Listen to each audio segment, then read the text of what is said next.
And as a Chicano-American playwright, I stand and speak for that globe. And I'm proud to say that I learned to speak in that way here on this campus, here in San Jose State, here in this building as a young, fledgling playwright. And the opportunity to speak thus has taken me into the world, has taken me throughout Latin America, where my work now is recognized and acknowledged as an expression of the Latino presence in the United States, which after all represents the future for so many people. And so you graduates, you who stand as zero today, who sit as zero, remember that what zero represents is total potential. It is a full emptiness and an empty fullness. This is the hope that exists within you, within your potential, within your ability to take the limitations of your life and turn them inside out into unlimited freedom, to take the not, which is the limits of your life, and turn them into the can, which is the unlimited power to do. This is what the arts can give you. This is what the theater can give you. I stand for a theater that is as practical as bread. I stand for a theater that is as necessary as water. I stand for a theater that is as essential as air. I stand for a theater that is as solid as the earth beneath our feet. I stand for a theater that stands for humanity, that stands for the transitions of the human race, and that elevates and dignifies all of us as we go from generation to generation, passing the dream of America to an ever greater number of people, until we represent all of the colors, all of the faces of this blending humanity that we call Earth. And so, students, fellow Thespians, Teatristas, go to the world and act, but act with conscience, act with passion, act with the power that exists in your heart to change the world, because we are all in transition, and you are the key to that transition.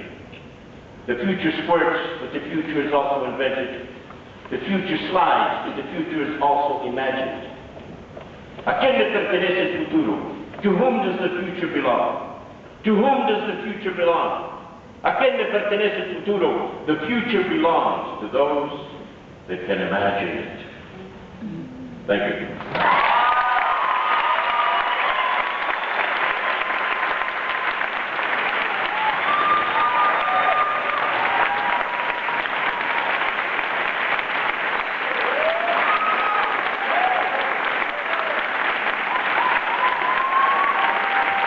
This site is a landmark in the history of Chicano Latino theater.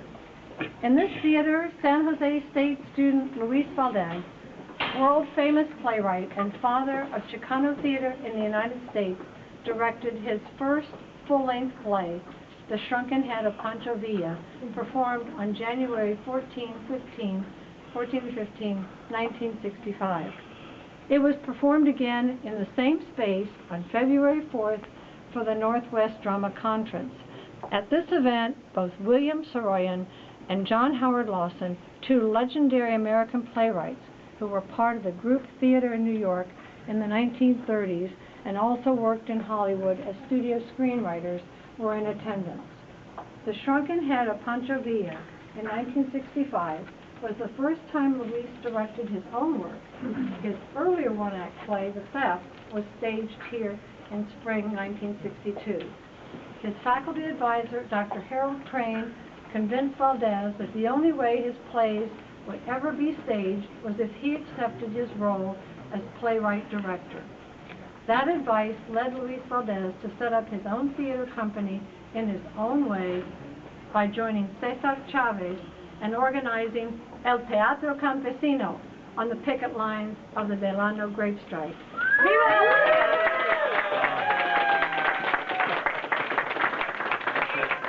Thank you. Well, it's really great honor to have had you a part of our department, and just to be affiliated in some way with the achievements you brought to theater. It's been a really wonderful thing you've done, and I'm really proud of you on behalf of the whole college and university. Dean. Thank you. Thank you, man. Thank you, Barnaby. The whole department, really, you honor me beyond words. All I can say is that, you know, you never know when you're young. You only own your dreams, you know, where they're going to lead you. But it's all the humble spaces are really important in this theater, as small as it is. It was full of some huge dreams, you know, and I hope that the students in the past and the future can share in those dreams. It's always important to remember where you came from, and so thank you for this. I can't thank you enough. But I thank you also for all of the people that can take inspiration just from this thought, that San Jose State has been the cradle of so much creativity. It's and in so many other ways too, of social change. And I was thinking of all of the students, you know, that I have known. I mentioned Frank Cichorka, my roommate, who passed away last year from emphysema. He was always a heavy smoker, you know. But he was an incredible artist who worked up some of the major images of the 1960s, and he was a student here also. And I was able to speak with him before he passed, briefly. But all these experiences that I had here as a student have stayed with me. And as I hope they'll stay with all of the students that graduated today and those that are yet to graduate. And I want to thank the faculty as well for this recognition. As a fellow professor, I know what it means to work with students, and but this is from home base, so from the bottom of my heart, thank you. And